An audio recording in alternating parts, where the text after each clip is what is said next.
Indigo. So far, this has been a rather spooky month of October, and I hope you're ready for the next Goosebumps video.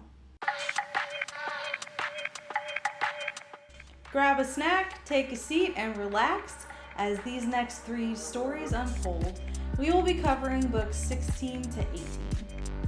One day at Horrorland is spooktacular fun for the whole family. I have confirmed that there is a video game based off of this book, as well as another book series, and I would say it's well deserved. This is a great book.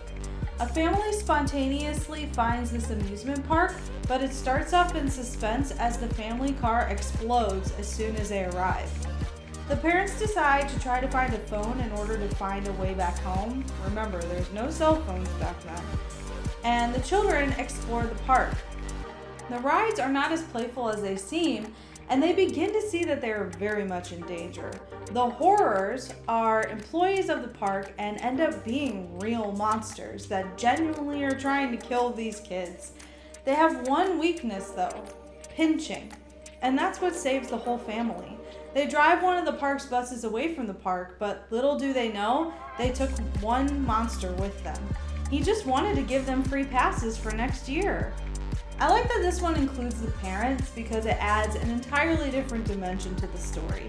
It's one thing for your parents to not believe that scary things are happening, so it's quite satisfying when they see it themselves. The next book is Why I'm Afraid of Bees, and this is most likely my least favorite of the 62. I know I said I was going to keep my ratings to myself, but I just can't with this one. It wasn't spooky or scary, just stupid. Gary shouldn't be afraid of bees, he should be afraid of science and switching bodies.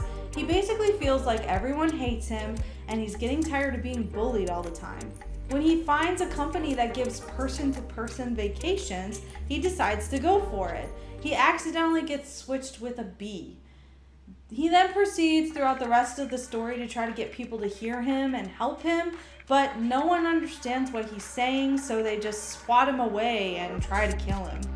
The person who switches his body admits that he can hear him, but the bee who took over his body doesn't want to give it up. He stings the person he switched bodies with, and everything goes back to normal, except sometimes he likes to suck pollen from flowers. Moving on to the final book of the day, we have Monster Blood 2. You'd think these kids would have learned from their first experience not to mess with this stuff, but here we are again with Evan and Andy. Evan is having issues with a bully who keeps making it seem like Evan is the bad guy to the teachers. Andy brings back the monster blood to prove to some of her peers that it exists. They devise a plan to use it, but Conan, the bully, gets a hold of it. They sneak into his room to take it back, but realize Cuddles, the class hamster, has eaten some of the monster blood. Now the hamster is huge, and the only way to control it is for Evan to eat the monster blood and become bigger than it is. They wrestle a bit, and the hamster ends up biting him, which apparently does the trick.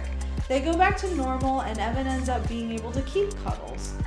So, there's another video down and a bunch more to come. Please like this video if you like it and subscribe. Thank you so very much for watching.